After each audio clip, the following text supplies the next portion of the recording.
guys, andito na tayo sa bungad ng Skyway Magallanes. Nasa South Super pa tayo. Paakyat pa lang tayo ng Skyway. Ayan guys, kung makikita nyo, yung nasa babang yun ang mga South Super papuntang Alabang, Calamba, Laguna, Batangas. Ayan. Ito ganun din naman, siyempre Skyway nga lang medyo mas mataas ang bayad kesa dun sa South Super. Pero kung ako tatanungin nyo, kung hindi naman traffic, mas maigi na rito. Dun medyo mura nga, kumisan naman halos mabagal din ang galawan. Ganon din ang konsumo sa gasolina. Kung moving naman, mas maigi. Madali kang makakarating sa pupuntahan,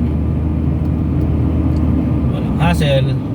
Ayan, makikita nyo dito mga idol. Ayan, yung banda ron sa gawing kaliwa na marami, yan papuntang Alabang yan. Ito yung papuntang Naiya. Ayan, kakanan tayo niyan mga idol. Ayan, may makikita nyo kayong mga signboard dyan.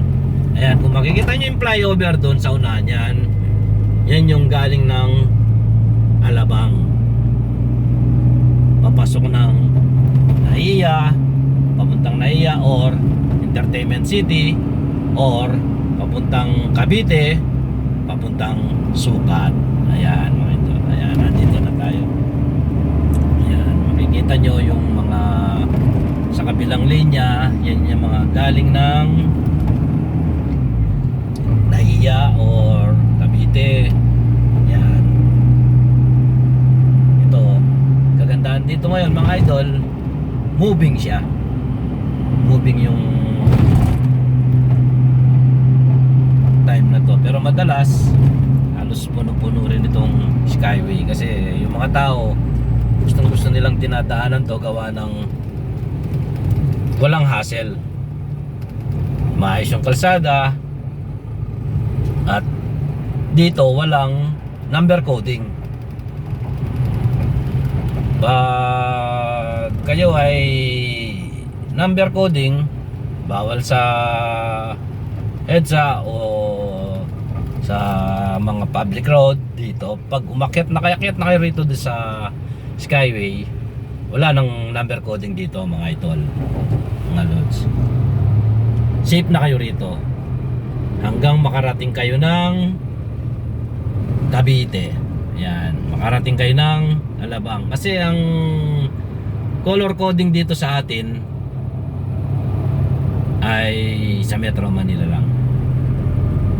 Hindi nakasama ang Cavite at Alabang. Ayan mga idol, makikita nyo yung mga signage.